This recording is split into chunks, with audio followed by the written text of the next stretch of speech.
The prairie wind whistled through the cracks of the old barn, carrying with it the bite of an early winter night. Emma pulled her shawl tighter around her shoulders. Though the thin cloth did little against the creeping cold, she had crossed rivers, fields, and miles of dust to escape the life she left behind, and she wasn't about to beg comfort from a stranger, no matter how many times her trembling body begged her to give in. She looked around the barn, at the stacks of hay, the horses shifting restlessly in their stalls, and thought it better to freeze among beasts than risk sharing a roof with a man she did not trust. Pride was all she had left, and she clung to it like a lifeline. Jack Callahan leaned against the wide barn door, arms folded across his chest, a shadow carved out of firelight, the glow from the cabin window. Behind him outlined the sharp brim of his black hat and the rugged set of his shoulders. He didn't move, didn't fidget, didn't try to coax her with false kindness. He just watched, the way a storm watches the horizon before deciding whether to break. His voice, when it came, was steady, deep, and rough as gravel under boot. Out here, the nights don't forgive pride. Emma lifted her chin, her eyes flashing in the dim light. I didn't ask for your opinion, mister. I said I'd sleep in the barn, and I meant it. Something flickered across his face. Not amusement, not anger, something heavier. You think I'm offering charity? Don't flatter yourself. I don't leave souls to die under my roof, no matter how stubborn they are. Her breath caught, though she kept her gaze locked on his. She wanted to snap back, to tell him she wasn't helpless. Still, pride forced her to stand her ground. I'll manage. That was when his tone shifted, sharp as a blade. He closed the distance until the firelight from the window framed them both, two silhouettes caught in the half-dark. His eyes, steady and unyielding, locked on hers with the force of a command that brooked no refusal. You'll sleep next to me, he said, low and final, or not at all. The barn went still. Even the horses seemed to hush. Emma's pulse raced, her body torn between fear, indignation, and something she could not name. No man had ever spoken to her that way, not with cruelty, but with a certainty that left no room for argument. For the first time in months, she felt the weight of someone else's will pressing against her own. And though every part of her wanted to resist, a deeper part, the part that longed for warmth and safety, whispered a dangerous truth. She was not afraid of the cowboy. She was afraid of what would happen if she stopped fighting him. Emma didn't answer right away. The words still hung in the cold barn air like a brand seared into her chest. You'll sleep next to me, or not at all. Her breath came in small, shallow puffs, misting against the night, her stubborn heart warring with the shiver running down her spine. She wanted to tell him off, to call him arrogant, presumptuous, anything that would give her pride the last word.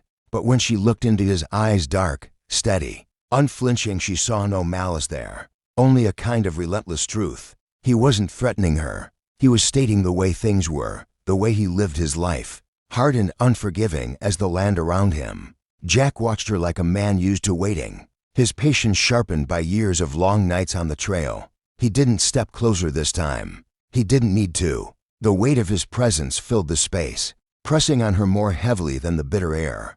Behind him, the light from the cabin spilled across the yard, golden and warm, promising fire and safety. Finally, she tore her gaze away and wrapped her shawl tighter, her voice a whisper more to herself than to him. I can't share a roof with a man I don't know. Jack's jaw tightened, and for a moment he almost looked tired. Not angry, not insulted, just weary, like a man who had carried burdens too long to argue over one more. Lady, you don't have to know me. You just have to trust that I mean what I say. I won't let you die out here, even if you think you're strong enough to beat the cold. You're not.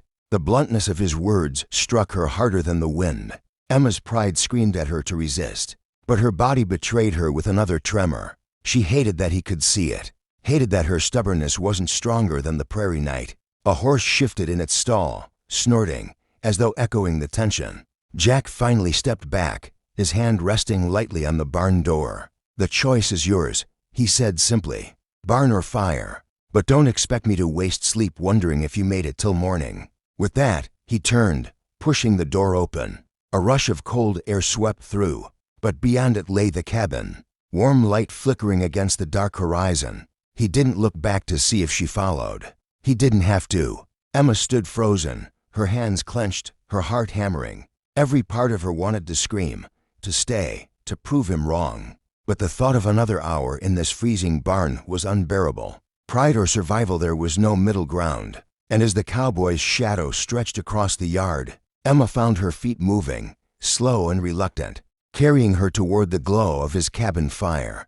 The wind bit at her cheeks as Emma crossed the yard, each step feeling heavier than the last. The cabin loomed closer, its window glowing with a golden light that seemed almost unreal after the shadows of the barn. Behind her, the horses snorted, and the barn creaked against the prairie gusts, but she didn't look back. She told herself she was only doing this because her body demanded warmth, because no human soul could endure another hour in the barn.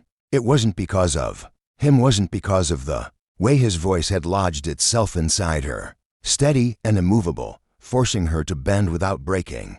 Jack pushed the cabin door open and stepped aside, letting her choose whether to enter. For a long moment she lingered on the threshold, staring into the small room.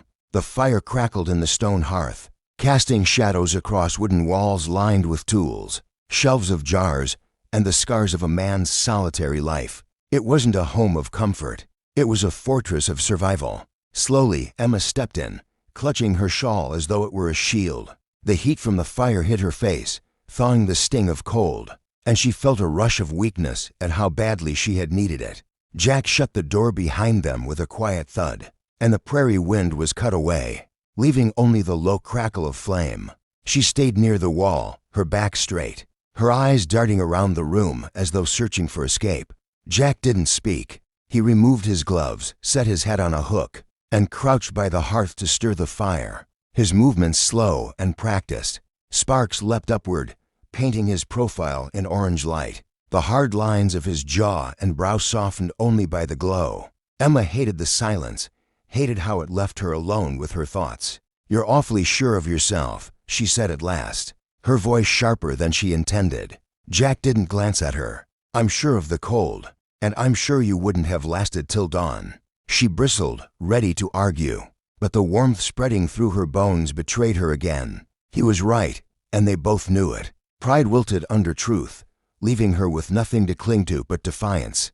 "I didn't ask for your protection," she muttered. Finally, he turned, his eyes steady, unreadable.